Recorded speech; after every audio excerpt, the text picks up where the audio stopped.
The argument of negligence can be used against Seattle police in a wrongful death lawsuit. Summer Taylor died during a protest on I-5 in Seattle last summer. KOMO's Matt Markovich has more on the judge's ruling. Matt? Yeah, what's interesting about this is it's focusing on law enforcement allowing protesters to stay on I-5 and protest. In a court case today, the city of Seattle asked to have the negligence argument dismissed from a wrongful death case, but the judge thought otherwise. Yes, they obviously were not providing adequate protection. Says the father of Summer Taylor, who was killed by an alleged wrong-way impaired driver during a protest downtown in the middle of I-5 on July 4th. The claim is Seattle police were negligent and could have done better to prevent it. I-5 is an interstate highway, primarily managed by Washington State, not a city street. The attorney representing city police argued that I-5 is a state highway and the responsibility of the Washington State Patrol. But the attorney for Taylor's family argued the judge should allow the negligent argument when the case goes to trial, because Seattle police had routinely blocked on-ramps when protesters marched on the highway in the past. This is negligence. There is no discretion involved. There is no public duty, doctrine, specific thing involved. This is simple negligence. While not saying it's true, Judge Judith Ramsayer ruled there's enough facts showing the negligence argument can be used. Demonstrators were allowed to occupy I-5 and protest on I-5 for 19 days in a row.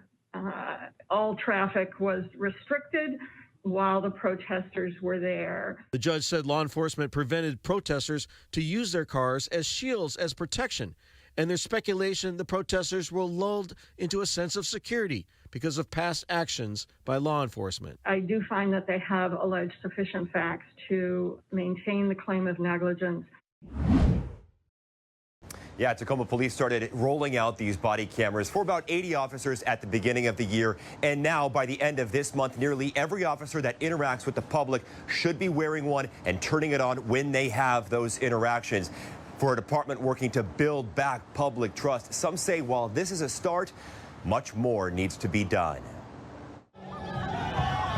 The video last month of a Tacoma police officer responding to a sideshow downtown. Oh my God! And then driving through the crowd sparked a flame and in part prompted the department to speed up its training and equipping all uniformed officers with these Axon body-worn cameras. We've looked at body-worn cameras a couple of different times in our history. I think now's the time, right? With everything going on in today's society, now's the time to really take a step forward, which we've done. As of now, 253 officers have them. TPD says just a handful are left to go. We recognize this is just one step in that process. That's an ongoing process, which is going to take time. And it's that process some say still needs to evolve, and in a big way. It doesn't go far enough because in addition to body cam, I think that it's critical that they actually get in-car dash camera as well. James Bible is representing the family of Manny Ellis, a black man killed by Tacoma police last year. With those body cameras, he says this. The city of Tacoma and the people that find themselves in Tacoma need additional quality assurance measures to make sure that the police department is actually doing what it's supposed to do.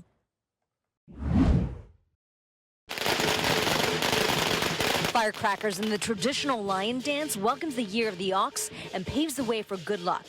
New Year festivities are underway, but there has been an increasing concern about random attacks on Asian Americans, especially Asian seniors. It really is just a hate crime. In Oakland, a 91-year-old man was pushed to the ground in the city's Chinatown. This man is now behind bars, accused of attacking a Chinese woman outside a bakery in New York.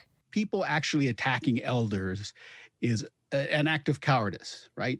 I mean, these people they look at them as sort of, I don't know, they're unable to protect themselves. And it sometimes is a crime of opportunity. I get they're frustrated, but you shouldn't be taking it out on Asians, and you should not be taking it out on Asian elders. Matt Chan is an Asian American community advocate. He's with the CID Community Watch Group, volunteering to walk the CID area on certain nights. It's a community effort, and everyone needs to step up and really make sure that the last truly authentic ethnic neighborhood in Seattle is safe for everyone. Henry Liu was a community organizer with Interim Community Development Association when he volunteered to bring groceries to Asian seniors. He's frustrated and furious about the unprovoked attacks on Asian seniors. Now is a time where the Asian community is out and about celebrating, being proud of their culture and history. But given this situation, we're being attacked. And this is not a situation we want to be put in. So we need to be all hands on deck, making sure that our elderly are safe, making sure that people who are working late night shifts get home safely, and that people just feel safe in general. Yeah, guys, the rain is really coming down hard here at Snoqualmie Pass, and we're seeing cars continue to drive along the road here at the West Summit and on I-90. But avalanche experts and WSDOT hope that in just a couple hours' time, this place will be a ghost town. Christian Cutter isn't wasting too much time today. Just going straight to Wenatchee, crossing my fingers. Crossing his fingers because he's heard that much of the Cascades, including here at Snoqualmie Pass, are in an avalanche warning. Though most of the day has been rainy with clear, wet roads, the chance of an avalanche in this area is high, so experts and WSDOT don't want people taking any chances overnight. We can't recognize avalanche terrain. This is not the data to play around. Dennis D'Amico is the forecast director at the Northwest Avalanche Center. He says the Cascades have had a pretty active first part of the year when it comes to snow, but that's changed to a quiet period that's been pretty cold, leading to what he says is pretty weak layers in our snowpack. And now those layers are producing avalanches that are several feet thick. Which is why WSDOT is closing both I-90 and Highway 2 at 6, with I-90 staying closed at least overnight until they can assess the situation tomorrow morning.